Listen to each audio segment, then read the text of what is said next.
You never forget the sound of a roomful of people pretending they didn't just witness a murder. Not a physical one, but the kind that kills your spirit in a single, public blow. For me, that sound was the collective, sharp intake of breath, followed by a silence so heavy it felt like the air itself had turned to lead. It was the annual Innovate and Connect Gala, the glittering pinnacle of our corporate year. The grand ballroom of the St. Regis was a sea of black tie and sequins, the clinking of champagne flutes a constant, cheerful percussion under the roar of 100 conversations.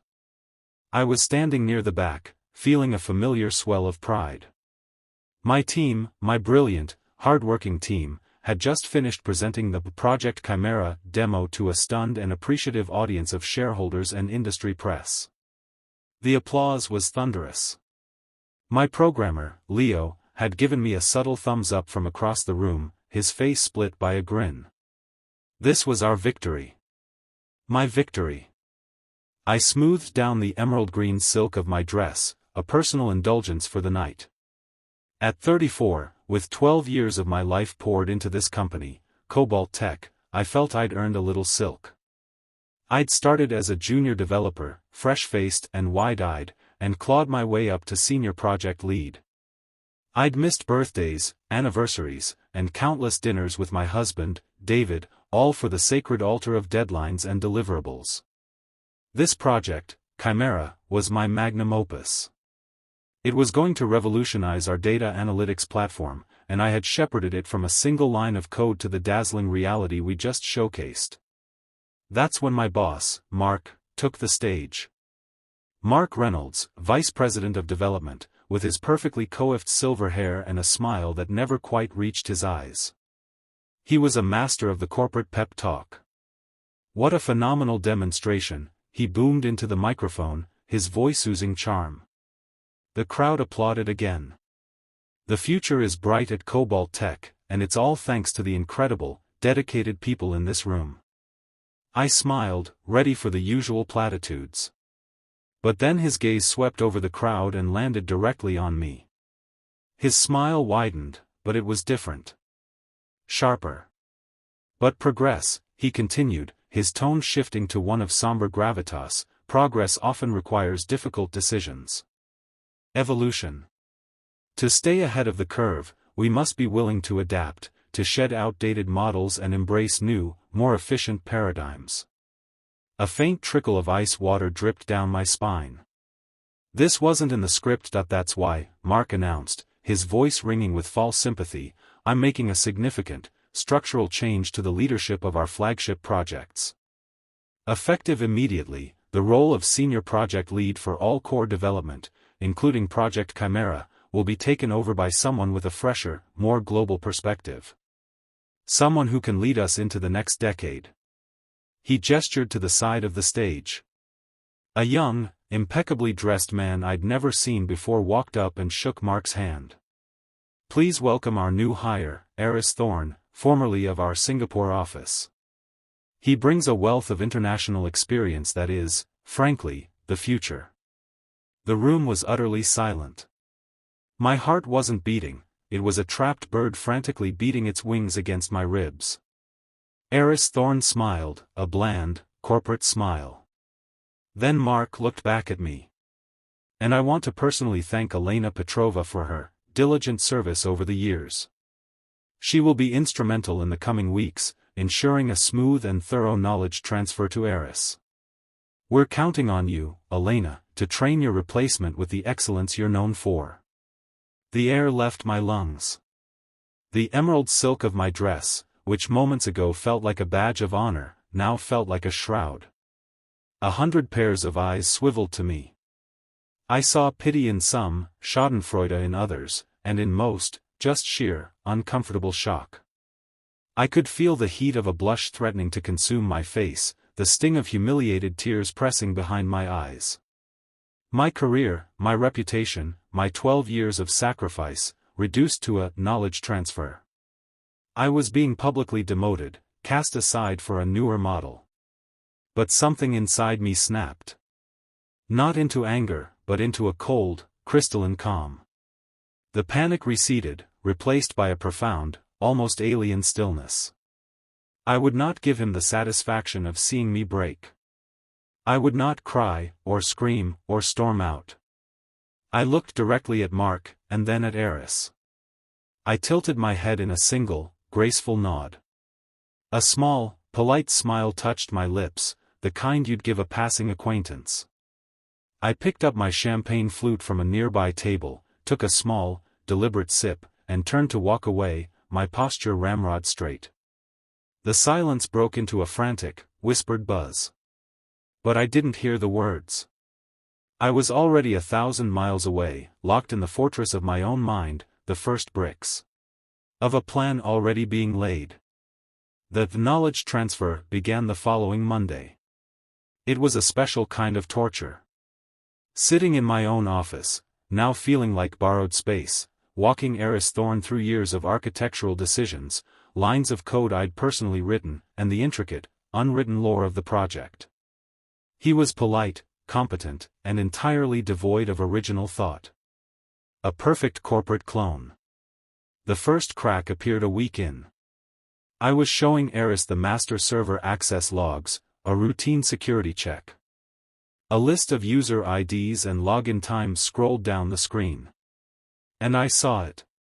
Mark's executive-level ID, accessing the development server for Project Chimera. At 2:13 a.m. On a night 3 months ago when he was supposedly at a week-long industry conference in Berlin. My fingers froze over the keyboard. Why would Mark, a man who barely knew how to reboot his own computer, be digging around in the raw code of an active development project in the middle of the night? A cold knot tightened in my stomach. I remembered that week. I'd been working late, pushing a critical update. David had been angry, another missed date night. It's always the company, Elena. What about us? He'd shouted. I'd cried at my desk, then buried myself in work to forget the ache in my heart. And while I was drowning in guilt and code, my boss was secretly rifling through my work. I started digging. Quietly. Methodically. My access codes were still active, my administrative privileges not yet revoked. I became a ghost in the machine, my activities hidden behind layers of false trails and encrypted logs. I cross-referenced server logs with Mark's travel itinerary, with expense reports, with building keycard swipes. The picture that emerged was ugly. Mark hadn't just been looking. He'd been copying. Entire modules of my code, my proprietary algorithms, were being siphoned off and stored in a hidden, encrypted directory under his credentials. He was stealing my work. But for what? The answer came from an unexpected source, my husband, David. We were trying to patch things up, having a quiet dinner at home. He was making an effort, and so was I. I ran into Sarah from accounting today, he said, cutting into his steak. She mentioned Mark's been flying to Singapore a lot lately. Must be prepping for this big merger, huh? I froze, my fork halfway to my mouth. Merger? What merger? David looked up, surprised. The one with the Singapore firm, Ether Solutions. Sarah said it's the worst-kept secret in the C-suite. Mark's been leading the charge for months. She thought you'd know all about it. Months. The word hung in the air between us, toxic and heavy. The pieces slammed together with the force of a physical blow. The stolen code. The new hire from Singapore. The global perspective. Mark wasn't just demoting me. He was packaging my life's work, my chimera, as his own innovation to sweeten his position in a secret merger. He was going to sell me out, take the credit, and leave me with nothing but a pink slip and a severance package. Eris Thorne wasn't just my replacement. He was Mark's Singaporean accomplice, sent to ensure the prize was delivered intact. The betrayal was so complete, so coldly calculated, it took my breath away. For months, maybe a year, he had been smiling to my face, praising my work in meetings, all while planning to pick my bones clean. He had exploited every ounce of trust I'd placed in him. The sacrifices I'd made, the late nights, the strained marriage, all of it had been for a man who saw me not as a person, but as a resource to be mined and discarded. That night, I didn't sleep. I sat in my home office, the blue glow of my monitor the only light in the darkness. The initial shock had melted away, replaced by a steely, focused rage. But I wasn't going to scream or cry. I was going to act. My intelligence, my experience, the very things Mark thought made me a predictable, manageable employee, were now my greatest weapons. I knew this company's digital infrastructure better than anyone, including the IT security team. I knew its financial protocols, its legal loopholes. And I knew Mark. I knew his arrogance, his greed, his belief that he was the smartest person in any room. I began to compile evidence. It wasn't just about the stolen code anymore. I accessed the hidden directory and made my own copies, time-stamped and watermarked. I pulled financial records, tracing unusual bonuses Mark had approved for himself, tied to project milestones that were, in fact, my breakthroughs. I found the non-disclosure agreements he'd had the legal team draft for the Kobalt integration, dated weeks before the board had supposedly been informed. But I needed something more. A silver bullet. I remembered something from years ago, a legacy protocol from the company's early days. A failsafe. Every single piece of code ever written on a Kobalt server had a unique, encrypted creator ID embedded in its metadata upon compilation. It was a digital fingerprint, invisible to the user, but permanently etched into the core of the program. It was there to settle intellectual property disputes, a relic from a bygone era. No one ever checked it anymore. But it was still there. I wrote a script. A simple, elegant piece of code that would scan the codebase Mark was preparing to transfer. It would cross-reference every module against the Creator ID database. And it would generate a report, a birth certificate, proving unequivocally that I was the mother of this technological child he was trying to kidnap. My stake was everything. My career, my financial security, my dignity. The life I had built. A few days later, I was in Mark's office, giving him and Eris a status update. I played my part perfectly, the chastened, cooperative employee. As I stood to leave, I paused at the door. "Oh, Mark," I said, my voice sweet and neutral. I was doing a final archive of my old project files. I found a legacy data integrity scan for the Chimera core. It's probably nothing, but given the merger talks with Ether, I thought it might be prudent to have it. For due diligence. I've emailed a copy to you and CC'd HR, just to have it on record. I held my breath. This was my envelope moment. A seemingly mundane administrative action, a piece of corporate CYA that hit a landmine beneath its bland surface. Mark barely looked up from his phone, waving a dismissive hand. Fine, Elena. Whatever you think is best. Just make sure Eris is up to speed. He hadn't even heard me. His arrogance was his blindness. He had no idea I'd just handed him the instrument of his own destruction, neatly packaged and carbon copied to the one department that could not ignore it. The power shift was subtle, invisible to everyone but me. I had made my move. The game was no longer on his board, it was on mine. I continued the charade of training Eris, but now I watched Mark with the detached interest of a scientist observing a lab specimen. I saw the increased frequency of his closed-door calls, the smug satisfaction on his face. He was counting his chickens, and he didn't know the fox was already in the henhouse. A week passed. Then, on a Tuesday morning, I received a brief, polite email from Anya Sharma, the head of HR. It requested my presence for a confidential meeting at 2 p.m. that afternoon. The carbon copy list included the head of legal and a member of the board's audit committee. I allowed myself a small, cold smile. The trigger had been pulled. I walked into the sleek, minimalist HR conference room at precisely 2 p.m. Anya Sharma, a severe and impeccably professional woman in her 50s, was there, along with Robert Chen from legal, and Mrs. Gable, the steely-eyed audit chairwoman. And, of course, Mark. He was leaning back in his chair, exuding an air of impatient annoyance. "Elena, thank you for coming," Anya began, her voice cool. "We've asked Mark to join us as well. This pertains to the document you submitted last week." Mark scoffed. "Can we make this quick? I have a call with Singapore in 15 minutes. This is a waste of time." "The legacy data integrity scan you mentioned," Robert Chen said, tapping a printed copy of my report on the table. "It's quite illuminating." I said nothing. I simply sat, my hands folded in my lap, and waited.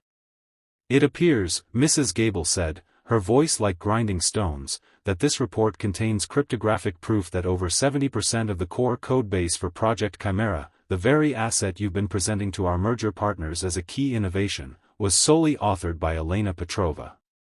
Mark's facade of annoyance cracked. He leaned forward, his face flushing. "What? That's ridiculous. That's a team project.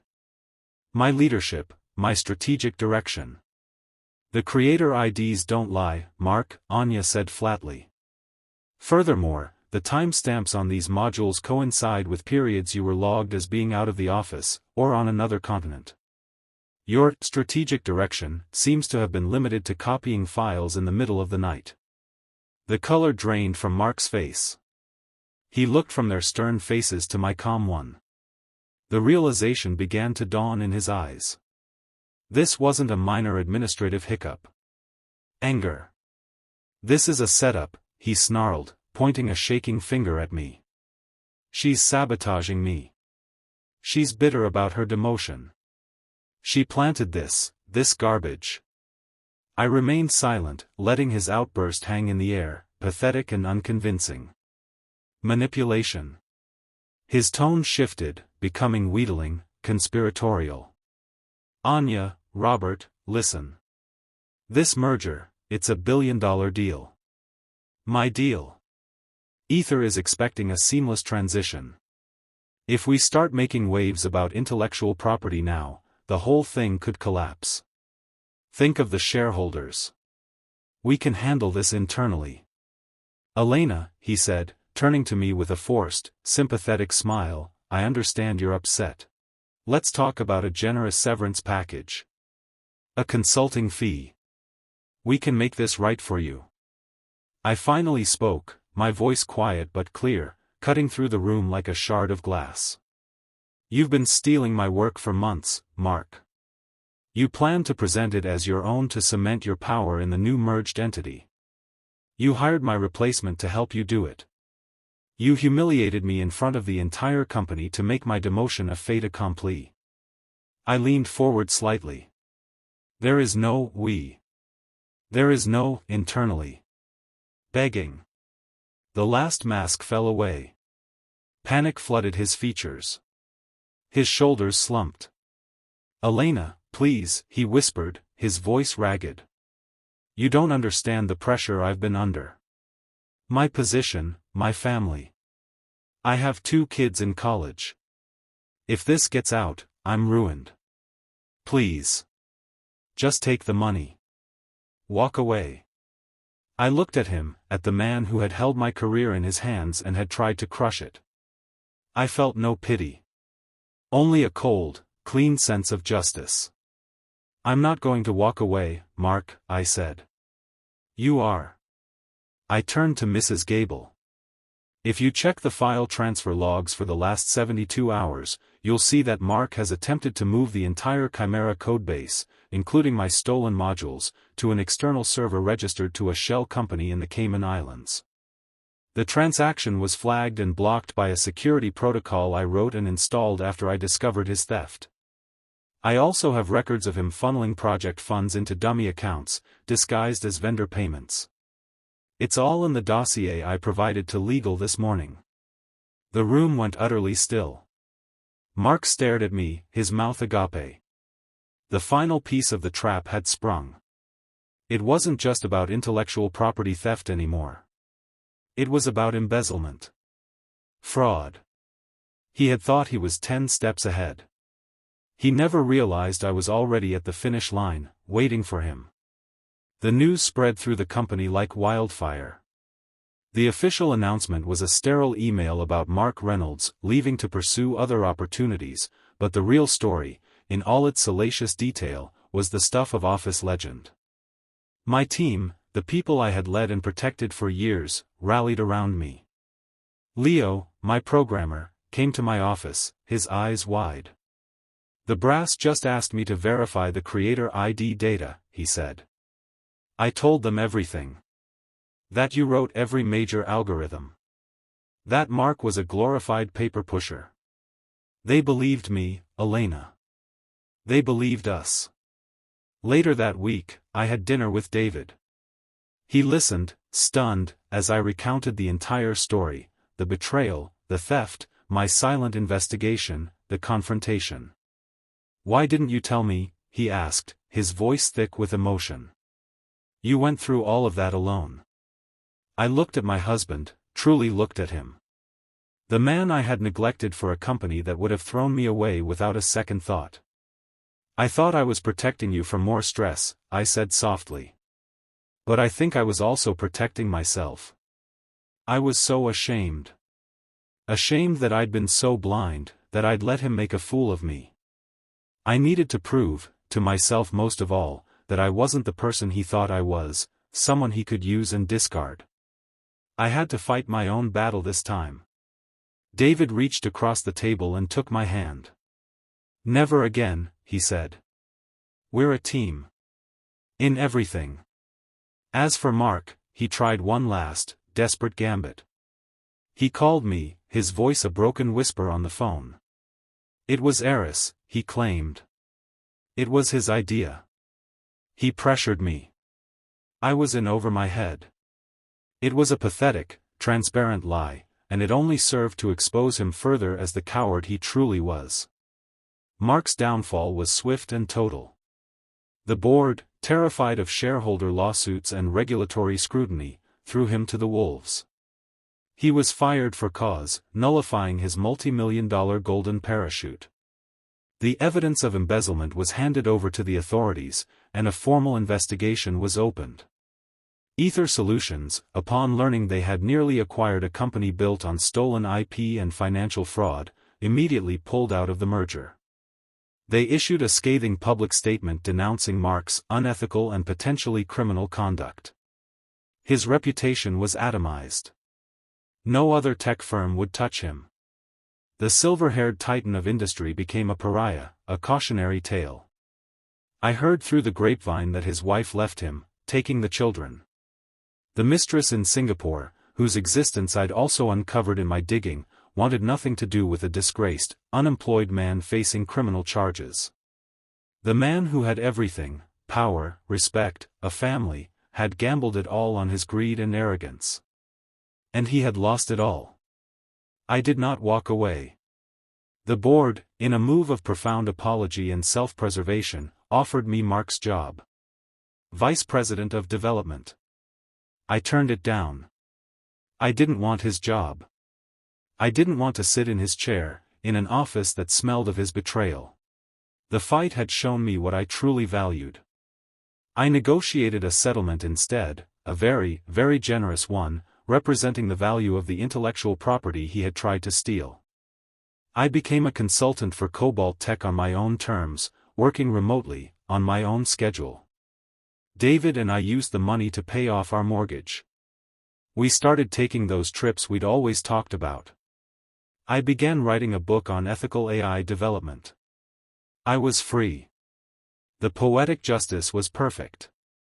Mark's own weapon, the stolen code, the fraud he thought would be his legacy, became the very thing that destroyed him. He had been hoisted by his own petard. Now, from my home office, looking out at the garden I finally have time to tend, I can reflect on it all. They say living well is the best revenge, and it's true. But sometimes, to live well, you have to first ensure that those who tried to bury you remember that you were the one holding the shovel. Betrayal can break you, or it can reveal a strength you never knew you had. For me, it was a reinvention. And as for Mark? Let's just say the universe has a way of collecting its debts, and I hear the interest is brutal. What would you have done in my situation? Let me know in the comments below. And if you enjoyed this story of corporate karma, don't forget to subscribe for more.